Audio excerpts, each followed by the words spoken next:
Hello everyone, welcome to our YouTube channel 100 for sure. This is Mehtab. तो हमारी reproduction chapter की जो series है उसमें हम लास्ट वीडियो पे आ गए हैं। तो इसमें हम रिप्रोडक्टिव हेल्थ के बारे में पढ़ेंगे कि किस तरह से रिप्रोडक्टिव हेल्थ इंपॉर्टेंट है as a society, as a human being. तो अगर आपने अभी तक हमारी वो 3-4 वीडियोस नहीं देखी हैं, जो चारों पार्ट्स हैं इससे पहले के, तो प्लीज पहले वो देख लीजिए, उसके बाद आप इस वीडियो को स्टार्ट करिए। पर उससे पहले अगर आप हमारे चैनल पे नए हैं तो इसको सब्सक्राइब करना ना भूलें और दोस्तों के साथ शेयर जरूर करें।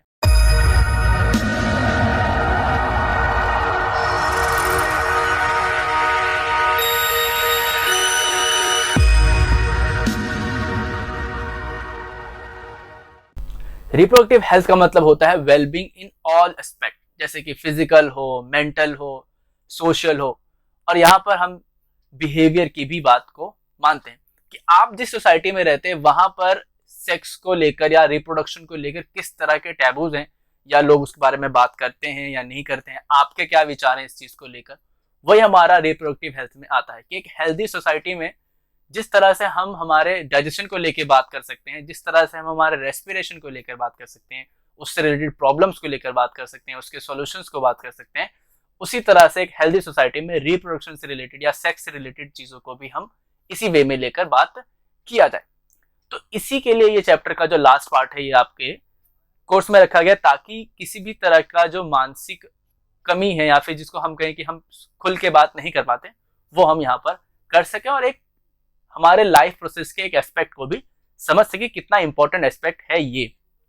तो चाहे एक टीनेजर हो या एक मैरिड कपल हो, जो भी है, एक सोसाइटी के रूप में हम सबको जिस तरह से हम बाकी चीजों पे बात करते हैं उसी तरह से चाहिए कि हम रिप्रोडक्टिव हेल्थ को भी लेकर बात करें, ताकि अगर कोई परेशानी है या कोई समाधान है तो वो हम खुलकर एक दूसरे के साथ शेयर कर सके। तो रिप्रोडक्टिव हेल्थ का मतलब होता है कि फिजिकली, सोशली, मेंटली, बिहेवियरली भी आप एक तरह से क्या हो, वेलबींग हो, यानी आपकी सोसाइटी इसमें आप अच्छे से बात कर सकें, इसको रिलेटेड कोई भी इशू है तो उसको समझा सकें या इसका समाधान दे सकें।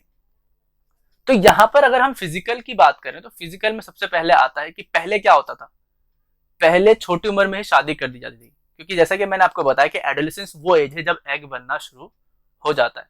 एग बनना शुरू हो गया, मेंस्ट्रुअल साइकिल स्टार्ट होगी, तो उनको लगता था कि अब जो लड़की है वो रिप्रोडक्शन के लिए तैयार है, तो उसकी शादी हो जाती थी।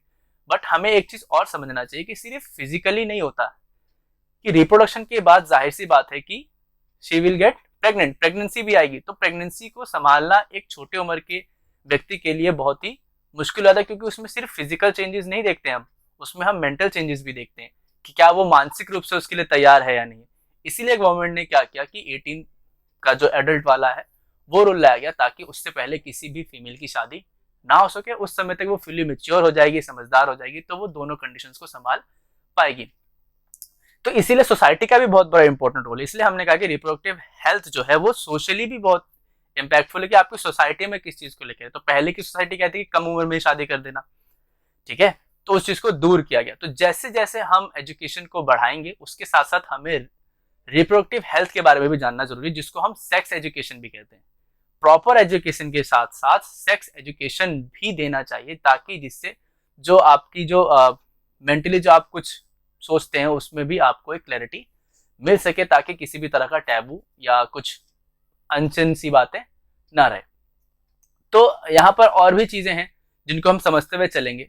जिस तरह से हर एक चीज इंपॉर्टेंट, जैसे कि अगर हम बात करें रोटी, कपड़ा और मकान, तो एक यहाँ पर आप एक हायरार्की देख सकते हैं जहां पर ये समझाया गया कि एक नीचे वाला जो सबसे बेसिक है कि जो चाहिए चाहिए, तो उनमें एक वर्ड आपको दिखेगा सेक्स। तो सेक्स जो है बेसिक ह्यूमन नीड है, ठीक है, पर हमें पता है सेक्स रिजल्ट्स इन प्रेगनेंसी, और प्रेगनेंसी तभी चाहिए जब आपको अपना संतान चाहिए होगी। तो एक फैमिली प्लानिंग के लिए क्या होता है कि प्रेगनेंसी होती है, जिसके बाद एक नया लाइफ फॉर्म जीवन में आता है। पर सेक्स बेसिक नीड होने के कारण हम हमेशा नहीं चाहते कि प्रेगनेंसी हो, यानी अनचाहे गर्भ के वजह से क्या होता है कि ज्यादा पॉपुलेशन होती है, और ज्यादा पॉपुलेशन होगी तो उससे भी डिफरेंट काइंड ऑफ प्रॉब्लम्स आएंगी। तो ओवर पॉपुलेशन होती है कब, जब अनवांटेड प्रेगनेंसी होती है। इसलिए गवर्नमेंट क्या चाहती है कि लोग अपने परिवार को नियोजित करें। परिवार नियोजन की तरह से बहुत सारे अवेयरनेस प्रोग्राम्स चलाए जाते हैं, एड्स आते हैं कि छोटा परिवार सुखी परिवार, ठीक है। तो इसके लिए हम क्या करते हैं कि हमारे पास बहुत सारे मेथड्स हैं। देखिए, अनवांटेड प्रेगनेंसी का तो एक तो ये एस्पेक्ट हो गया सोशली, फिजिकली क्या होता है कि जो प्रेग्नेंट हो रही है लेडी, अगर वो बार बार प्रेगनेंसी के फेजेस से जाएंगी तो उसके फिजिकल हेल्थ पे तो फर्क पड़ेगा ही पड़ेगा, साथ में उसके मेंटल हेल्थ पे भी फर्क पड़ेगा। तो एक अच्छे हेल्दी समाज के लिए फीमेल्स का अच्छे होना बहुत जरूरी है। इसका मतलब ये नहीं कि वो अनवांटेड प्रेगनेंसी से गुजरती रहे। तो हम क्या करते हैं कि अनवांटेड प्रेगनेंसी को रोकते हैं, ठीक है। उसके लिए हमारे पास बहुत सारे उपाय हैं जिसको हम कॉन्ट्रासेप्टिव मेथड्स भी कहते हैं। तो कॉन्ट्रासेप्टिव मेथड जो होते हैं वो अनवांटेड प्रेगनेंसी को रोकते हैं, क्योंकि सेक्स बेसिक ह्यूमन नीड है, वो चाहिए तो उसके लिए फिर प्रेगनेंसी नहीं चाहिए, तो हम प्रेगनेंसी को रोकते हैं। इसलिए हम कॉन्ट्रासेप्टिव मेथड्स का इस्तेमाल करते हैं। कॉन्ट्रासेप्टिव मेथड्स का जो बेसिक प्रिंसिपल है वो ये है कि फर्टिलाइजेशन को रोक दिया जाए। किसको रोक दिया जाए? फर्टिलाइजेशन को रोक दिया जाए। उसके कई सारे मेथड्स हैं, ठीक है।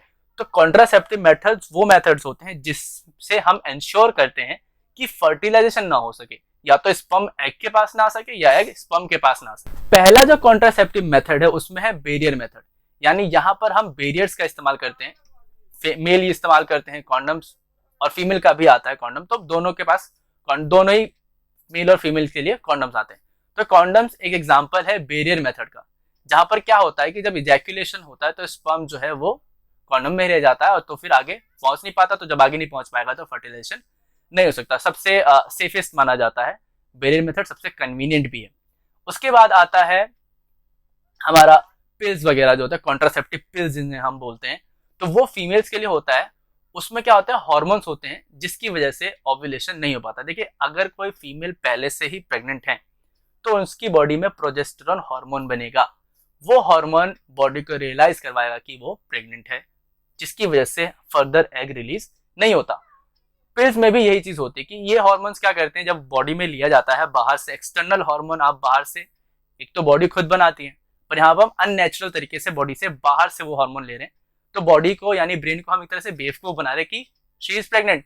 तो बॉडी क्या करेगी कि एग रिलीज नहीं करेगी, ठीक है। अब एग रिलीज नहीं होगा तो फिर मेंस्ट्रुअल साइकिल नहीं होगा, पर बॉडी को लगता है कि वो प्रेग्नेंट है, तो उससे क्या होगा, फिजिकल चेंज आएंगे।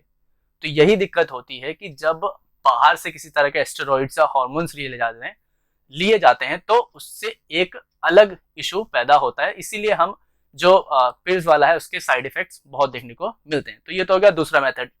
तीसरा मेथड होता है इंट्रायूट्रिन डिवाइसेस का, यानी एक डिवाइस होता है जो हम फीमेल के विजाइना में या सर्विक्स में फिट कर देते हैं, जिसे हम कॉपर टी, जैसे कि आप डायग्राम में देख सकते हैं, कॉपर टी एक वन ऑफ द एग्जाम्पल है। इसको क्या करते हैं हम 3 साल या 5 साल के लिए, जितने समय तक के लिए आपको नहीं चाहिए तो उस समय तक के लिए क्या करते हैं हम उसको फिट कर देते हैं फीमेल के रिप्रोडक्टिव ऑर्गन में। कॉपर टी से निकलता है कॉपर आयन, जो कि रिलीज हुए स्पर्म की स्पीड को क्या करता है, कम कर देता है। तो जिस स्पर्म को सही जिम्मे पे सही स्पीड में पहुंचना चाहिए था वो देर हो जाएगा, तो फिर वो वहां पर नहीं पहुंच पाएगा। जैसे कि मैंने बताया था कि फैलोपियन ट्यूब जो होता है ओविडक्ट, वहां पर एक जंक्शन होता है आइसोमिस जंक्शन, वहीं पर ही फर्टिलाइजेशन होगा। देर हो जाएगी तो फिर फर्टिलाइजेशन नहीं हो पाएगा, तो यहाँ पर भी रोक दिया गया। समझ रहे हैं आप? कॉन्ट्रासेप्शन का मतलब ही यही था, मेथड ही यही था कि किसी भी तरह से मीटअप नहीं होना चाहिए। फोर्थ है सर्जिकल मेथड, यानी हम क्या करते हैं कि मेल में और फीमेल में नसबंदी जो हमने वर्ड सुना है उसका इस्तेमाल होता है। तो मेल का जो स्पर्म डक्ट है उसको काट के उसको बांध दिया जाता है, ठीक है। फीमेल का जो फैलोपियन ट्यूब है उसको कट करके बांध दिया, तो जिस फीमेल में जो एग होता है वो पहुंच नहीं पाता, और मेल का जो स्पर्म है वो भी पहुंच नहीं पाता। तो 4 मेथड जो है बेसिकली आपके 10th के सिलेबस के अकॉर्डिंग है, जिसमें पहला है barrier method, for example condom. दूसरा है contraceptive method, for example pills, pregnancy को रोकने के लिए जो पिल्स होती हैं। फिर है इंट्रायूट्रिन डिवाइसेस जैसे कि कॉपर टी, और फिर है सर्जिकल मेथड। तो ये सभी कॉन्ट्रासेप्टिव मेथड यूज किए जाते हैं ताकि अनवांटेड प्रेगनेंसी को रोका जा सके, जिससे ओवर पॉपुलेशन भी ना हो और जो दंपति हैं वो जो फीमेल है वो फिजिकल रूप से भी स्वस्थ रहें। तो ये था इस चैप्टर में टोटल। आई होप कि आपको रिप्रोडक्शन वाला चैप्टर अच्छे से समझ में आया होगा, और प्लीज इसको लाइक करें, इस प्लेलिस्ट को अपने दोस्तों के साथ जरूर शेयर करें, क्योंकि मैंने इसमें पूरे एक वीडियो बनाने के बजाय आपके लिए छोटे छोटे पार्ट्स में रखा ताकि आपका एक कॉन्सेप्ट धीरे धीरे क्लियर होता रहे, ताकि आपको ये चैप्टर बहुत अच्छे से समझ आ सके। क्योंकि सेक्स एजुकेशन जो है बहुत ही इंपॉर्टेंट है, इसलिए इस चैप्टर को आपके 10th में रखा गया है। इससे और भी लेवल अप अगर आपको पढ़ना है तो आप 12th की बुक का सहारा ले सकते हैं। तो मिलते हैं अगले वीडियो में। अगर आप कोई चैप्टर बनवाना, किसी पर्सनल चैप्टर पे अपना कोई गाइडेंस चाहते हैं तो प्लीज हमें जरूर बताएं। टेलीग्राम चैनल आप हमारा ज्वाइन कर सकते हैं।